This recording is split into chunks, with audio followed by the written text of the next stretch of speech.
Today is August 17th, 2018. The time is 10:51 a.m. This is Agent Kevin Koback from CBI making a phone call to witness in the Watts matter.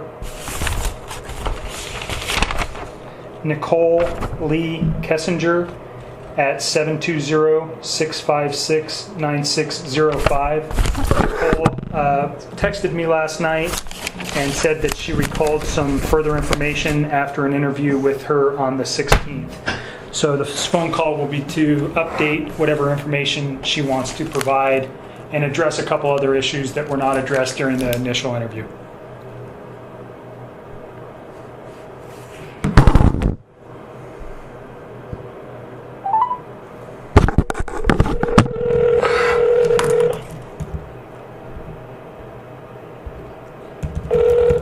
Hello. Hi, Nikki. It's Kevin.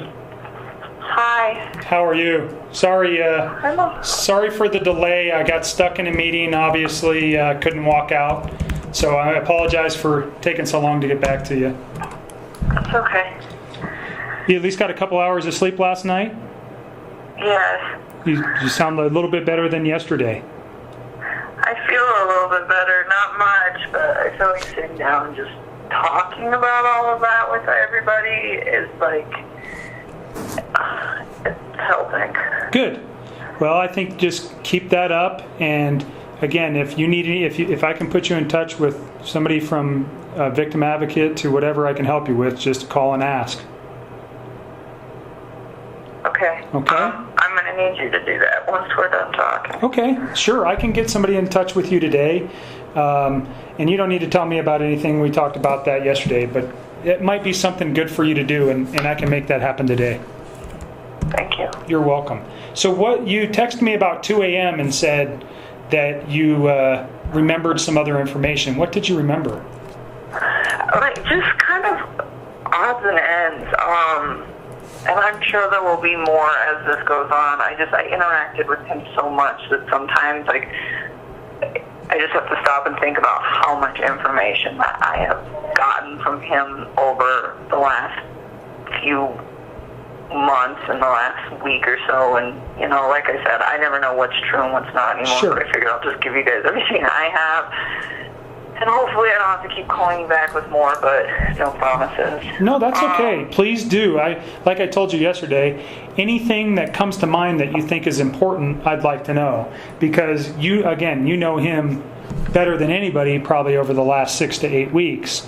So that's anything that he said to you or anything that stands out to you as you're reflecting on all this kind of mess here is important for me to know. Understood. Couple things. So one, I went back and I tried to find whatever text you were talking about between my friend Charlotte and me with the eHarmony thing, and I don't know what you're talking about. Okay. Her and I text so much though. So if you find it and you show it to me, let me know. But it's just I was on that site, but it was never worth a damn for me. So it wasn't really something that I ever discussed with her. However, when I was going back through there, I did realize that I had offhandedly mentioned to her a little bit about Chris. I didn't tell her that I was how deep the rabbit hole went on that, I guess you could say, but it was kind of vague, and she was asking a lot of questions at that point, but it was just oh, you know what, I did say something to her. You guys, I think I just looked at the messages, and there was some little bit of conversation regarding, he's got kids. There was some conversations about some sexual related stuff, and that was about it. Does that sound right? Yeah, that's it. But I did mention it to her, and honestly, we've talked since then, and I haven't even mentioned him. And that girl's so wrapped up in everything that's going on in her life. I don't even think she realizes what's going on in the news. Okay. I don't even think she's going to connect the dots. I would be surprised. I honestly am convinced that if I don't say a word about it, I bet you she won't even bring him up. Okay. And even if she did, if I was just he's not around anymore in my life, I don't even think. I'm not concerned about her. Okay. And the only concern I had there is there seemed like there was some conversation about a boyfriend, and it doesn't seem like, so you were actually talking to her about Chris, not a boyfriend.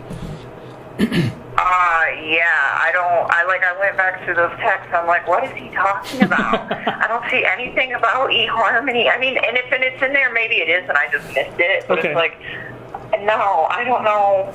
I don't know. It's not all that important. It's not all that important. So we can move past that. What else? On Monday night, so a couple things.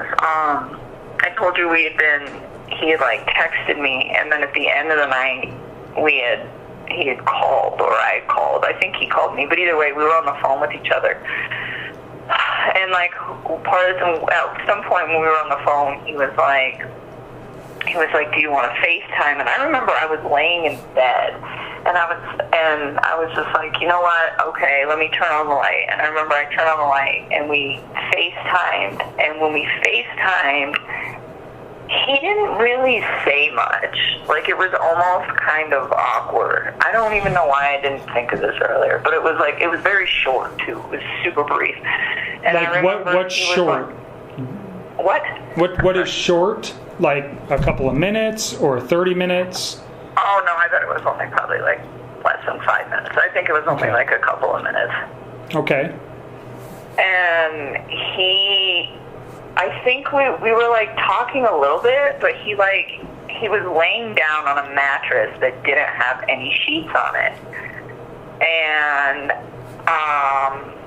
I was like, okay. So I was thinking like, well, maybe he's in bed. I don't know what's up. But I remember asking him like, where's your sheets, you know? And he's like, oh, I washed them.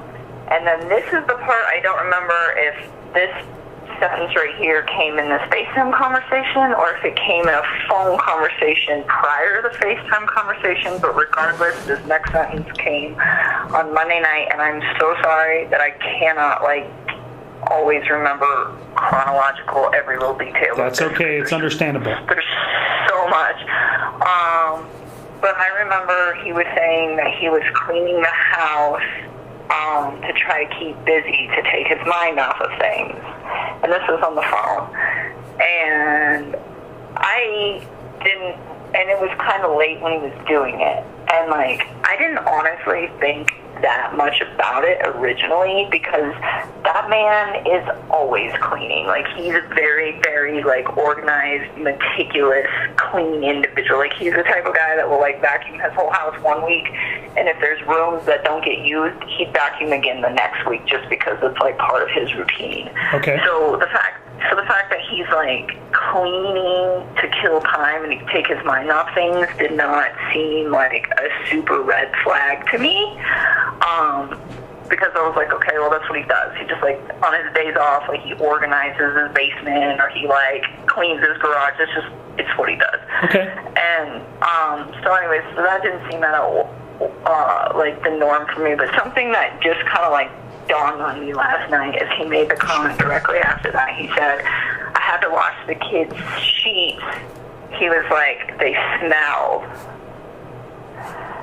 And I was thinking about that last night, and I'm like, this man keeps that house so clean. That's like the cleanest house I've ever seen. And I'm like, this man keeps that house so clean. Why would his kids' sheets smell bad? And you think this was Monday night? What time do you think it was Monday night?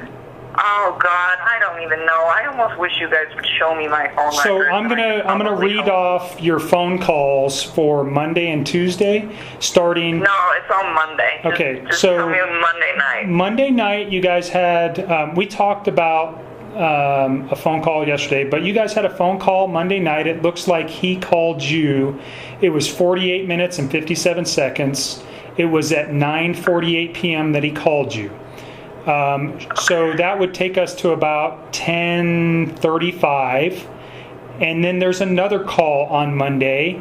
It's for 51 minutes and 25 seconds. It looks like, I'm not sure looking at this who called who, but it looks like you called him, and that was at 11:09 p.m.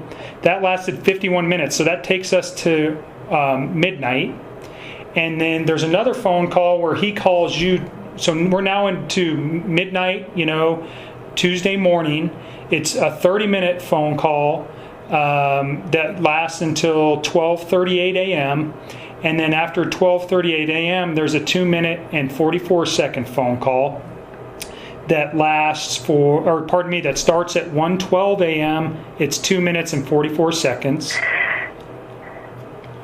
So I would almost, this is just me, but I would go get my text messages with him from that night, and I would sync them up to that time frame, because there was texting in between that. So I think what happened is he called me on that first call, and then there's that gap between the first call and the second call. In that gap, that was when we FaceTimed for a few minutes, and that was when I got up out of bed because I was just having trouble sleeping, and I went and did laundry. That's what I did. I went I just put some clothes in the dryer, and then I think I called him back, and then we continued to talk. So that little gap right there between those two big phone calls at the very beginning of the night, yes. I mean, not the very beginning of the night, but the big ones of the first two.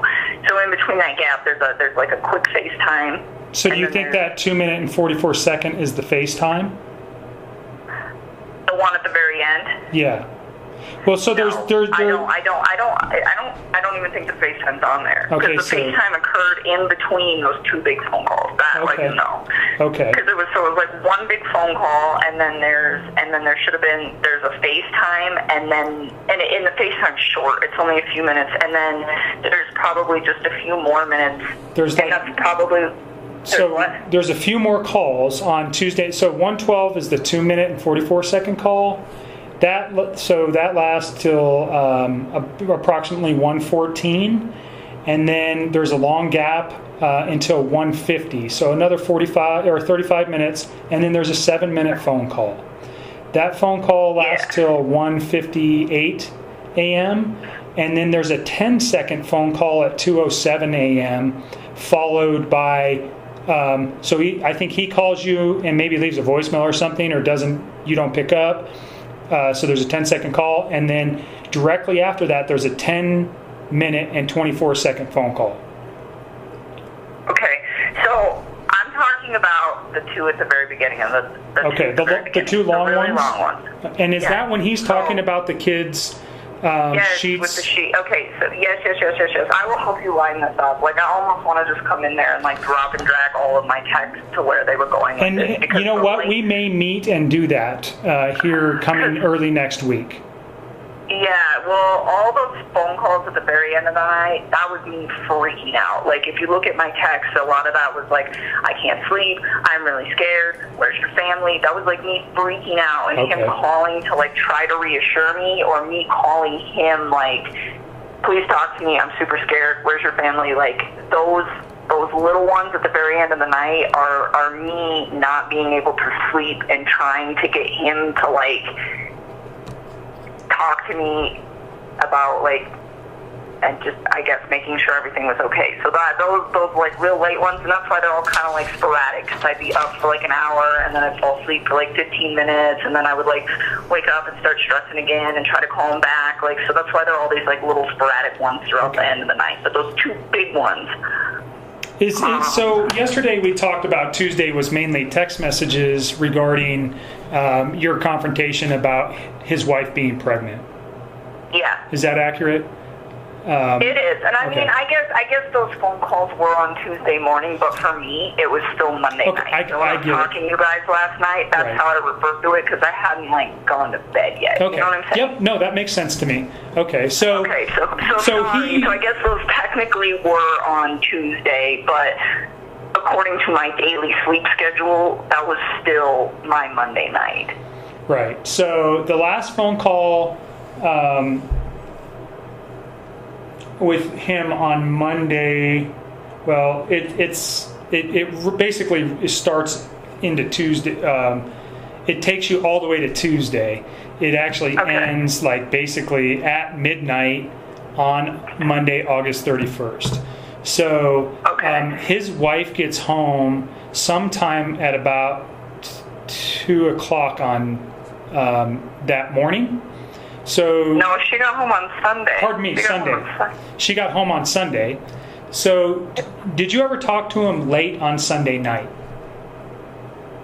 No, we were on the phone, but I mean, I had to let him go and get up and go to work. That was So the 9 to 11 call that it was like a 2-hour phone call we talked about yesterday on Sunday night from 9 p.m. to 11. And that would have been the last time that I talked to him until the work day on Monday. And that's when he texted you at like 3:45. No, we talked during work. Remember I told you he like randomly texted me throughout the day at work, but it was just like bullshit conversation. Okay. It wasn't like anything of No substance. Okay. So the most important thing that you've said here is this Monday night phone call, he doesn't have any sheets on the bed, and he said his children's sheets were smelly. They smelled. Okay. Yeah, so let's get back to that, because I feel like you and me are kind of getting off track. Yep. So go to that first long phone call on Monday night was, I think when he told me that, I don't think he told me that in the FaceTime text. I mean, in the FaceTime conversation, I think he told me that in the first conversation where he was like, their sheets smell. And I remember thinking to myself, like, why? Like, you keep such a clean house. Like, why would your kids' sheets stink? And, like, it just didn't really click. Did you confront him? Why they? What's up? Did you confront him why the sheets smelled, or did you inquire why? No, I didn't even ask. Do you know his? I mean, his children were quite young, and I think one of them was still in diapers. Would have that been a potential reason? You know, that one of them had an accident, or did it seem like that's not what he was talking about? I don't know. I mean, he didn't elaborate. Okay. He was just like, I mean, like I said, he always cleans the house, but even if his kids were to be in diapers and, like, have accidents, like, I just feel like the man keeps his house so clean, and she does too. They both must have to like, coexist in a house that clean. But, like, I just don't see anything in that house, like, smelling. Okay. All right. So that was why I brought that up, because I was like, whoa. Okay. Very important. Thanks for remembering that. Yeah, I'm trying. I'm really trying to help you guys. I need you guys to help me too. Like, yes, we'll ma'am. do this as a team, but just don't. So fucking let me down, the please. reason why we can't, like, I did think about this yesterday, that I would like to sit down with you once we have your text messages and the phone calls, and we can put them in a some type of easily looking, that we can sit down and look at them and compare them, and we can kind of get the context of how everything was going that night. I would like to do that with you. Unfortunately, so the download that we got yesterday is going to take multiple days to be analyzed. I probably won't have it back till next week. And then because you guys did have so many text messages, one of my analysts is working on getting those in order, so we can put something together where we can actually sit down and discuss it. But I do think that's something that I want to do in the near future, sometime probably next week. I mean, I can do that. I don't mind giving you guys my time. I just need you guys to, like, help me with my employer and try to just help me brace for this media thing and just try. So I think your personal mental health is the number one issue. So let me help you with that and get a victim advocate to call you. And you can address questions of employment with them. I think they're better suited to answer those questions than I am. So I would ask you to direct questions to them. If they can't answer them, I'll try to help you as best as I can. I think you have a personal decision to make on what you want to do with your employer. I think you're kind of backed into a corner, and you are going to. It's a tough decision. Do you want to inform them of what was going on? But I will tell you that I think that when they started looking at information for us, and I clarified this morning because I didn't do some of the work on this, but there was either text messages or emails between you and Chris that were on company-related phones or on company-related computers that they were privileged to look at, so they already know about you.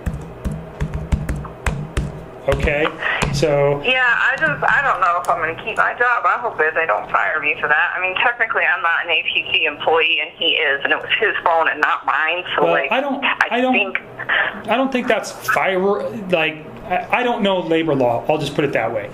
I think that, you know, whatever. I mean, people have relationships at work, and you guys were smart enough to stop the stuff. However, you guys did it. Is it an unusual circumstance that two people who got together at their place of employment, this terrible tragedy happened. Yes. Do I think that they are going to do anything to you? I don't think so. I mean, if you read the paper today, you saw they already fired Chris. I mean, as they should, but right. I'm hoping they're not going to fire me. Well, and I think you need to head that up. I think if it was me, and this is just this is not a professional opinion, it's a personal opinion, because I'm trying to help you as much as I can. I would reach out to your employer and just say, I want to come in and talk to you, but maybe talk to your EAP people first, and let me get you in touch with a victim advocate, because again, I think your mental health is more important right now than even your employment. I want you to make sure that you're comfortable and safe in everything that's happening, and then make some professional decisions and in regards to your employment. Okay.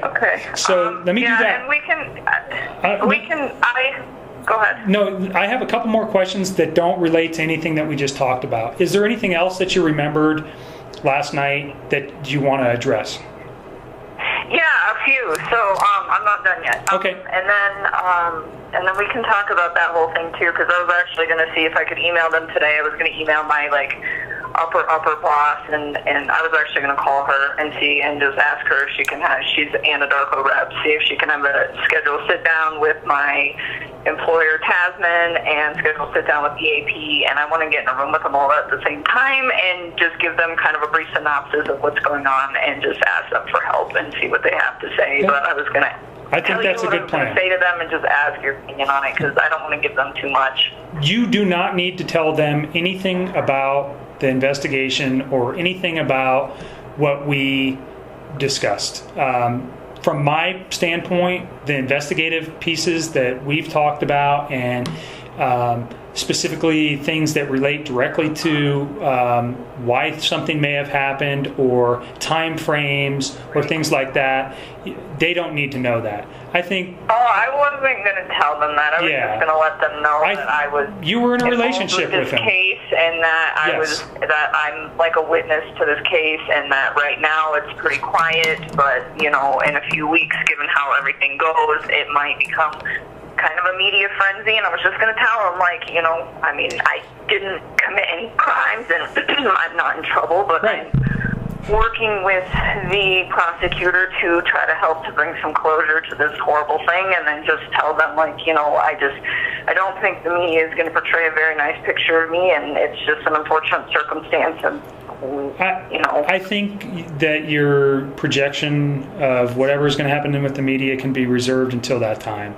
I know that's like your biggest fear in this, but right now I would not even I wouldn't address anything that hasn't happened. I think I would simply tell them, look, I am involved in this case, I'm a witness, and I, whether or not, I think they already know it, and I'm sure Anadarko is going to talk with whoever your employer is to make them aware of that. And then, hey, I had a relationship with this guy, and that's all they need to know. They don't need to know anything else. And then, I mean, you have to protect your employment and your personal well-being. So think of the best way to do that, and just minimal information. You don't have to tell them very much, but I do think you're on the right track of getting ahead of it. But again, I'm not an attorney, especially a labor attorney. So you have to make decisions for yourself on that. But some of the people here in the victim advocate realm may be able to give you some better advice than I. I was hoping to do that today. Sure, I will make a phone call today and get the ball rolling on this. Yep. Because I would like to either go to work on Monday or figure out what is going on with a fresh week, and try to put my life together, because I think it will help. Yeah, I think getting back to work and not sitting there and dwelling on this at every moment is going to be very beneficial to you. So I will reach out to those people who handle that today. If I had a name, I'd give it to you. I don't, but I'll see who's available. Okay. So what other? I want to reach out to them today. Okay. As soon as we're done here, I'll make that my next priority. Thank you. What other things is there that you thought of last night? So I don't know when this phone conversation happened. I think that this was Monday at some point as well. I think it might have even been the same phone conversation as him washing the sheets and everything. I think it might have been the same conversation. He informed me that her friend Nikki's son was at the house when the cops came, and that he was running all over the house and up and down in all the rooms. And at this point, I was like, well, is anything missing? Because I was thinking on Monday that this girl had just left for the night. So I was like, well, maybe if she's staying with Nikki or somebody, maybe she forgot some stuff. So maybe they're sending, they're like sending him in, like, hey, go get a toothbrush or go get this or go get that. Like, I didn't know. And so he's like, yeah, this little kid was like running all over my house and in all the different rooms in the house. And I was like, well, is anything missing? And he was like, well, I think there's some blankets missing from my kids' rooms, but I don't think he took them. I think she did. Okay. So he said little kid. Do you know how old this man was or boy was? Oh, Nikki's son? I don't know. Okay. I think he's like 10 or 12. Like, I think he's yeah, I don't know. I think he's like 10 or 12. Like, old enough to, like, process information and run around house. So he said he thought that the kid didn't take him, but that maybe Shanann had taken him. Yes.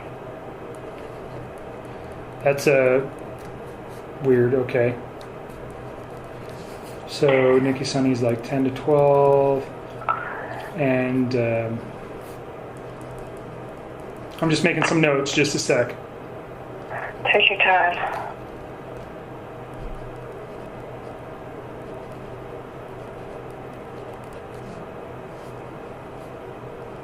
Okay. What else? Oh, let me see.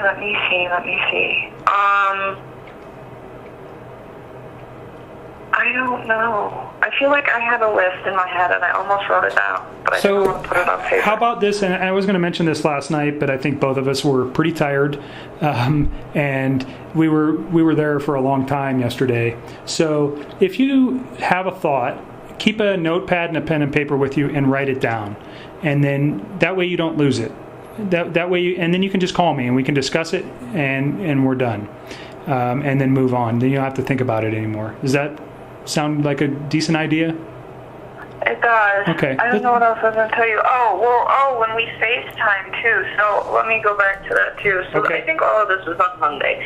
So I think both the comments about the blankets and the sheets were on that first phone call on Monday. And then directly after that phone call, there was like a brief FaceTime. And when I FaceTimed him, he was laying on a bed that didn't have any sheets on it. Okay. And I remember, and he was like in just like a little wife beater top, and he didn't really say much. It was like he wanted me to talk to him. He's like, I just wanted to see your face. And he like wanted me to talk to him, but he was like kind of quiet. And actually, that was why I got off the phone with him and went and did laundry, and then so I would call him back on the phone, because when we were FaceTiming, it was like kind of weird. I was like, I don't really know where this is going. Like, you're not really having a conversation with me. So like, he was just removed. He wasn't very engaged in the conversation. He was just like really fixated on like me. Like, I bet you if I wouldn't have talked, he would have been okay with it. Just staring at you? Yeah.